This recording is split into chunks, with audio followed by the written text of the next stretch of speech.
Hi friends, ఈరోజు వచ్చేసి వేస్ట్గా పడేసి ఈ కోడిగుడ్డు అట్టతో ఒక డిఐవై అయితే చేసేసుకుందాం. మీరు కూడా తప్పకుండా ట్రై చేయండి. చాలా సింపుల్గా ఉంటుంది, అలాగే చాలా బాగుంటుందండి లుక్ వైజ్గా కూడా. ముందుగా అయితే ఎగ్ ట్రే తీసుకున్నాం కదండి, దాన్ని అయితే ఈ విధంగా కట్ చేసుకోవాలి. ఇలా మనకైతే రౌండ్గా డొప్పు షేప్లో వస్తాయి. ఆ తర్వాత వాటిని ఫ్లవర్స్ కింద ఈ విధంగా కట్ చేసుకున్నాను.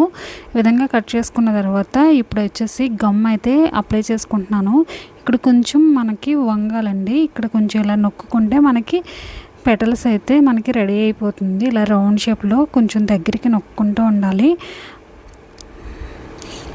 పెటల్స్ని కూడా ఈ విధంగా కట్ చేసుకోవాలి మొత్తం అన్నీ. నేను ఈ విధంగా మొత్తం ఫ్లవర్స్ అన్నీ కట్ చేసుకుని రెడీగా పెట్టుకున్నాను. ఇక్కడ వచ్చేసి ఇక్కడ ఫ్లవర్ని అయితే ఇలాగా మొత్తం అన్నీ అంటించుకోవాలన్నమాట, 1 by 1.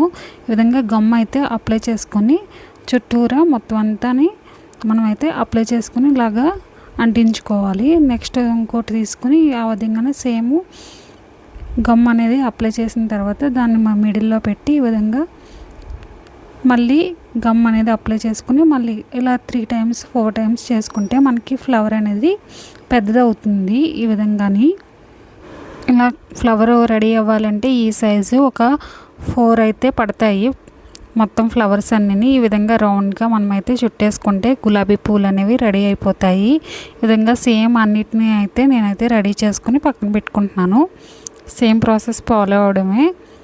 ఇక్కడ ఇంకోటి చూపిస్తున్నాను చూడండి. గమ్ అనేది కొంచెం ఎక్కువ అంటించుకుంటే త్వరగా అంటుకుంటుంది మనకి. ఇది కొంచెం దళసరిగా ఉంటుంది కాబట్టి అట్ట అనేది కొంచెం టైం పడుతుంది. ఒక 5 నిమిషాలు అలా నొక్కుతూ ఉంటే మనకి స్టిక్ అయిపోతుంది. తర్వాత అయితే రెడ్ కలర్ తీసుకుని పెయింట్ అయితే ఈ విధంగా మొత్తం కలర్ అయితే వేసేసుకుంటున్నాను నేను ఇక్కడ. ఇలా చూస్తున్నారు కదా, ఫ్లవర్స్ అయితే రెడీ అయిపోయినాయి. చాలా బాగున్నాయండి చూడడానికి కూడా. తర్వాత గ్రీన్ కలర్ వేసుకున్నాను. సేమ్ 4 petals కింద కట్ చేసుకుని గ్రీన్ కలర్ వేసుకున్నాను.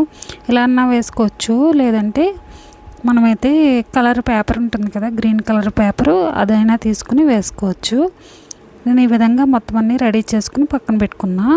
ఇక్కడ వచ్చేసి స్టిక్ అయితే తీసుకోవాలి. మీకు ఈనపుల్ల ఉంటే ఈనపుల్ల, లేదంటే ఇక్కడ మనకైతే స్టిక్స్ టైప్లో కూడా మనకైతే బయట మార్కెట్లో ఉంటాయి, వాటినైనా స్టిక్ చేసుకోవచ్చు. ఇలా అయితే నేనైతే రోజ్ ఫ్లవర్ని అయితే మొత్తం అయితే రెడీ చేసుకుంటున్నాను. ఇది చాలా బాగుంటుందండి, చూస్తున్నారు కదా, లుక్ వైజ్గా కూడా చాలా బాగుంటుంది. ఇలా 4-5 రెడీ చేసుకుని ఇలాగా మనమైతే ఏదైనా పాట్లో కానీ లేదంటే ఫ్లవర్ బాయ్స్ బొకేస్లో కానీ ఇలా పెట్టుకుంటే చాలా యూనిక్గా ఉంటుంది. నచ్చితే లైక్ చేసి సబ్స్క్రైబ్ చేసుకోండి మరిన్ని వీడియోస్